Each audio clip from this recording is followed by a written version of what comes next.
Commitment to our wife is key when it comes to building a meaningful and long-lasting marriage. Many of us like the idea of marriage and all the joys that it brings. But for anyone that has been married for a little while, you know that there are some bad days. The way that we make it through those bad days is by committing to the process. Let's unpack this. Stay tuned.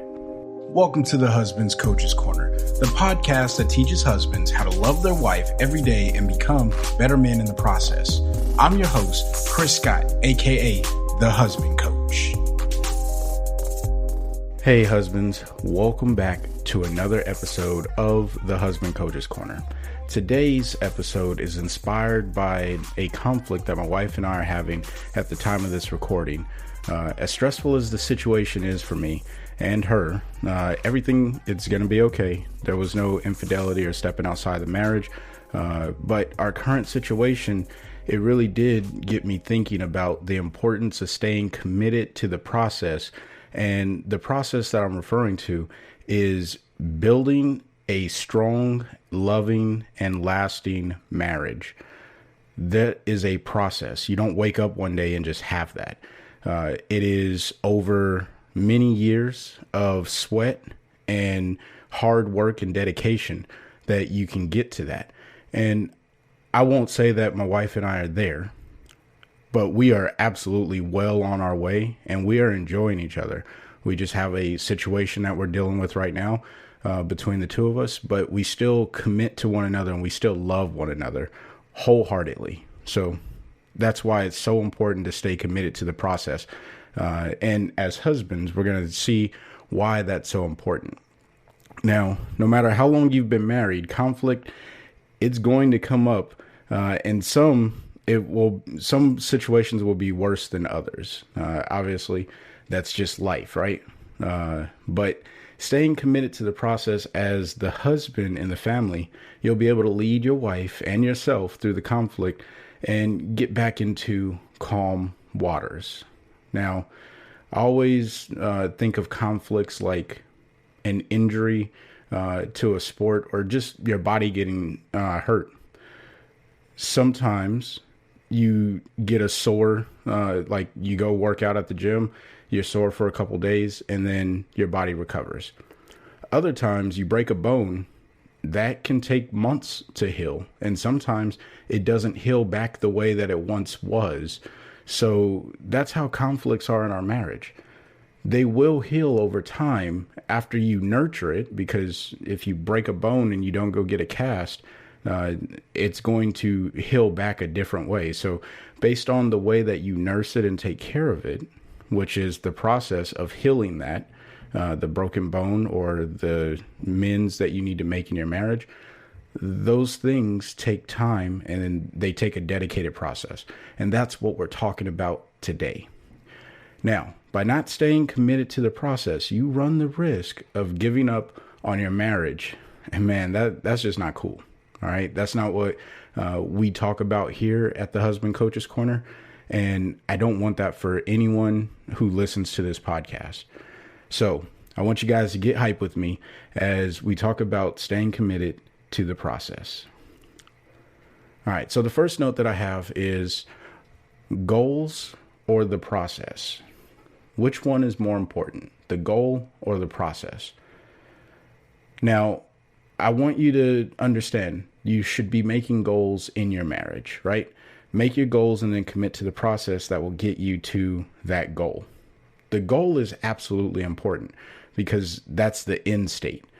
However, the process that gets you to that end state is way more important than the goal, because what you're going to realize throughout your marriage is you may be focused on doing something, but your process doesn't get you there, and then you get upset because you're not there. The goal should be a byproduct of the process that you take to get there. All right. And what I mean by that is whatever steps you outline, if that is dedicated time with your wife every single day, if that is, giving up something for yourself so that way you can give more time and love and patience to your wife, things like that. Those are the things that you have to be focusing on in your marriage. And that is the process. And you have to stay committed to those, right? You start to develop something called momentum. And I'm going to talk about that as my last note. But the more you stay committed to the process and not focus so much on the goal, but you focus on how you develop through the process to achieve the goal, so much more important than the goal itself. All right. Very important. Now, the process can be a goal within itself when you first start out in marriage. Sometimes you say to yourself, hey, I need to learn how to cook. That could be part of your process of developing a more intimate or developing a bond with your partner, with your wife, where she's not always cooking if she's the primary cook, or you're learning how to cook things that she really likes and, you romance her a little bit. That could be part of the process. The commitment to the process in this stage, early on in the marriage, it's going to set the tone for the goals you and your wife want to achieve. So again, if you're not getting goals or setting goals that you and your wife want to achieve, it's going to be really hard to stay committed to a process because you don't know what you're trying to get to. So you don't know what you have to start doing to get there. I hope that, makes sense to someone out there. Now, the next note that I have is, why should I even commit to the process? Chris, why should I commit to the process? And if it's not clear by now, let me make it very clear. You commit to the process so you can be successful. Very few people are successful when they don't commit to the process, right? And we call that luck. Now, if you want to roll the dice on being lucky at being a good husband, then sure, go ahead, roll the dice. Good luck. But if you want to be a loving, caring, compassionate, patient husband, guess what? You're going to have to put in some work. And that work is the process. There's nothing wrong with this. In fact, this is something that you can determine the outcome based off of your input, right? Whatever you put in, you will get back multiplied, added, whatever. You're going to get some sort of return on your investment with this. Whereas if you say, you know what, I want to be happy in marriage, but I don't want to do any of the work to get there, then that just doesn't make sense. That's like saying, I want to be a bodybuilder, but I never want to lift a weight. You get what I'm saying, guys? So just keep that in mind. All right. Now, when we commit to the process, what we're really saying is we acknowledge there are stages to reaching the goal. I realize that there are stages that I have to meet, or milestones that I have to achieve in order to get to this end goal. And that in itself is valuable to a person who is constantly thinking that their goals are out of reach, because now you're not reaching for the big finish. What you're reaching for is the next milestone. There was an old saying, how do you climb a mountain? By pulling yourself up one rock at a time. And the analogy, or the lesson that we can learn from that particular analogy is you have to go step by step. Eventually, you're going to get up 100 steps and look down and be like, wow, I started there. And now look at where I'm at. And then you look up and it's like, I still have 7,000 more steps to go. And you're like, oh, and that can get discouraging. But if you look up just a little bit and you say, okay, I know that if I go to this rock, it's going to get me closer to my end goal, which is to be on top of the mountain. It's very, very important, guys. And picking up on each one of those milestones is what's going to drive you to develop more momentum. Again, I'm going to talk about that here in a second.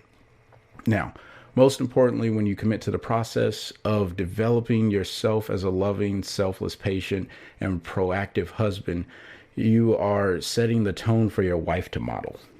Now, I have been asked many times, Chris, how do I influence my wife to, be a more compassionate, loving wife? Or how do I influence my wife to, develop the the genuine relationship that I'm looking for in the marriage? So I always have two answers to that, right? The first one is a majority of wives, they already have the compassion, the love, the empathy, the sympathy that is required in the marriage. And us as the husbands tend to be the habitual line steppers of not providing that to her, right? If you read the book Love and Respect, again, that's in the show notes. I highly recommend that you guys read it. It is an affiliate link to Amazon. So yes, it does help out this podcast, but it's no additional cost to you. That's enough on that, but check it out. In the book, what Dr. Emerson is talking about here is men need more respect in the marriage and women need love.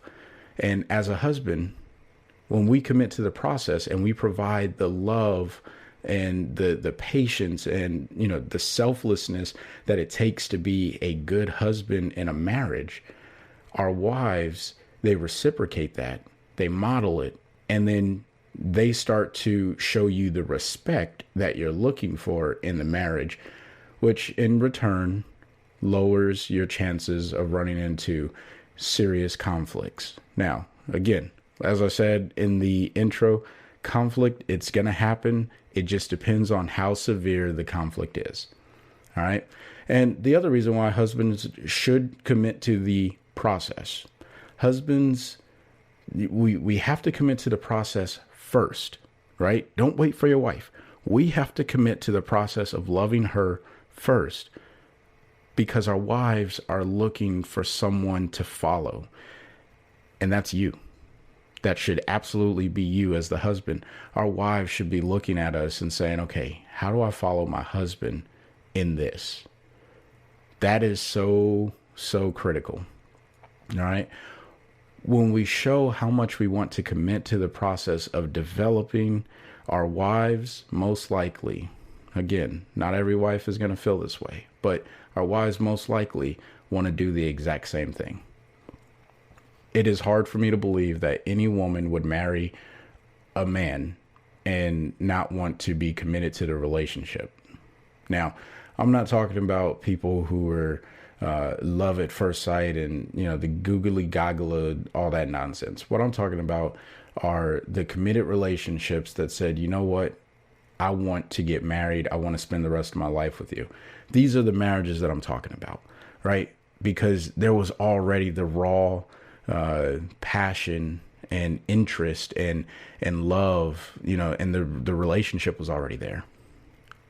Not, I met you and we got married the next day. Not that type of stuff. That could work. And I'm not knocking anyone. I'm sure there's some people listening to this podcast right now that you guys got married on the first day.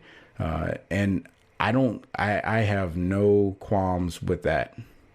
However, in my experience of talking to couples and counseling husbands or coaching them, whatever you want to call it, I've ran into a lot of husbands that, you know, that were in those situations and they're like, I don't even know why I married her.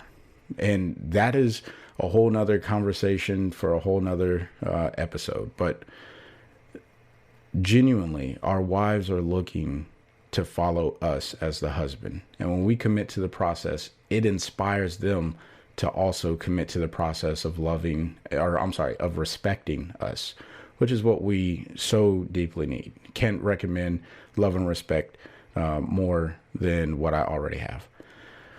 The last note that I have, the process builds momentum. Now, look, guys, this is key.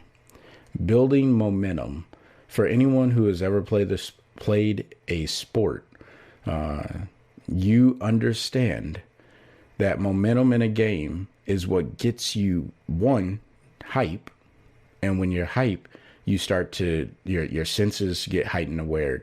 You start to make better plays, better decisions. Things just start, quote unquote, clicking, right? Building momentum by staying committed to the process is going to do the exact same thing in your marriage. Guaranteed. Guaranteed. So if you don't want to roll the dice and play the lucky game, you have to build momentum by staying committed to the process. So what does that mean? When you commit to the process, you develop consistency that pays off more over time than any one occurrence. All right, let me unpack that just a little bit. Baby stones. We talked about climbing the mountain. Baby steps. Do something small that turns into something larger. Don't try and rush your relationship to develop. Just embrace where you are in your relationship now and look for the next stepping stone that gets you closer to the goal that you may have set as a husband for yourself, or that you and your wife have set in your relationship. Don't jump to the end result, because when you lose, or when you jump to the end and you fast forward because you just don't have the patience and you just want to get straight to the end, what you miss out on is the experience of what it means to be in a committed relationship. You miss out on the growth that is necessary for you to be in a long-term relationship, because you're just like, oh, well, I'm at the, I love you and we're happy. And then you start telling yourself these things, and then maybe you end up saying, okay, well, what makes me happy in this relationship? And because you didn't commit to the process and you jump straight to the end by telling yourself a lie, and I'm just being real, when you jump to the end and you say that we're at a goal, you're lying to yourself. And that is so destructive, because eventually that's going to catch up with you. And then you're going to be faced with the realization and the question, why did I marry you? Why did I marry her? And that's going to be tough for you to answer. What do I love about my wife? What have we embraced together that has made me say this is a real relationship? And this is where so many husbands fail in marriage. We just want to jump to the conclusion of we're married, I do. And then we think that that's the end. Our romance phase goes away. And that's unfortunately the downfall to many, many husbands across the globe. So if you're listening, I hope that that resonated with you, especially if you really identify in this situation. You have to develop momentum, and you develop the momentum by building or staying committed to the process. Okay. Now, here's the other note that I have on building momentum. It's an example. Most of us, we have the goal to date our wife on a monthly basis. Every time you follow through with a date night or an engagement with your wife, you are building momentum to reach the next date night. All right. That's staying committed to the process. Sometimes it is not easy to plan out a date night. Sometimes it is not convenient to plan out a date night or to even do a date night. It'll be convenient and okay for your wife, but maybe for you, you're like, okay, I have all these other things that I want to do. And you have to forego those things so you can stay consistent, build the momentum by staying committed to the process. And you really have to sit there and say, okay, which one is more important? Building a relationship with my wife, or going and doing whatever it is that I want to do for myself? And I'll be honest, I struggle with that even now. You know, sometimes I do feel the pain of not being able to go do the thing that I planned for myself to do, because I need to stay committed. And I'll be lying to you if I told you that every time that I know that I should be committed, that I stay committed. Like, I'll be honest with you, in full transparency on that. But see, the reason why momentum is important is if you miss one date night, it may become easier for you to miss the next one, and so forth and so on. So there's this mindset that if you're going to go to the gym, don't miss more than 2 days, right? Obviously, if you're sick or the gym is closed or whatever, then yeah, you missed it. But let's call it, if you're going to work out If you work out on Monday, your next workout, like at the absolute latest, should be Thursday, because you don't work out Tuesday or Wednesday. That's your 2 days. And then on the third day, you force yourself to get into that workout. The same thing happens when it comes to our marriage. If you know that you have a date night planned and you miss a date night, either one, reschedule it for an immediate time before the next date night that's already scheduled or hopefully planned or something. But do something. It doesn't have to be big. You can reschedule that. I talked all about quality time and in some of the previous episodes where we talked about the love languages. So you go back to that. But momentum, all right? It's so important. I just can't stress that enough. Now, the drill for the week. Very, very simple. I don't want to overcomplicate this. Write down your mantra that says you will stay committed to the process. And then I want you to outline every single thing that you have that you need to commit to. And then I also want you to outline the things that you know you're going to have a hard time committing to. For men, when we identify the things that are challenging for us, it becomes a little bit easier for us to identify how to engage with that.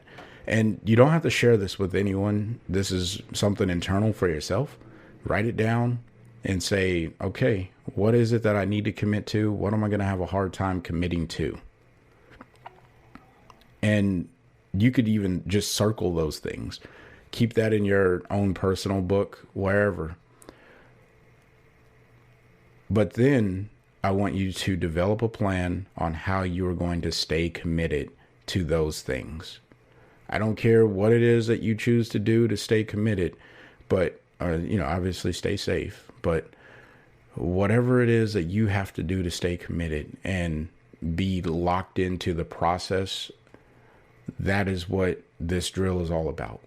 Identifying that for yourself, because you need clarity for yourself more than your wife needs clarity from you, right? Because if you can identify what it is that you're looking to develop so you can provide in the relationship, it is so much easier for you to, one, illustrate that by your actions and your deeds than any words that you'll ever say, because you'll say, no, date night's important. It's a priority. I'm putting it on the calendar. And you go to your wife and you say, hey, we're doing this on this day. I really want you to be there. And if she says she can't, then it's like, okay, well, what about this day? Your actions are speaking so much louder than the words. I hope that really helps someone out there. And if it does, please send me an email. I do get the feedback. I check my emails. I respond to emails. You can also come over to the Husband Coaches Corner on YouTube and leave comments on the videos there. I do check the comments and respond to those. So hopefully, this drill helps at least one husband that's listening to this podcast. In summary, the process is not always going to be easy or fun. Trust me, I know. I'm living that right now. But it's necessary to reach the goal that you set with your wife or for yourself. I hope this episode inspired someone to stay committed to the process and, more importantly, put into perspective what it means to fight for your marriage. Not every fight is life or death, but some fights hurt a little bit more than others. Well, until next time, I want you guys to find a way to love your wife every day. Peace.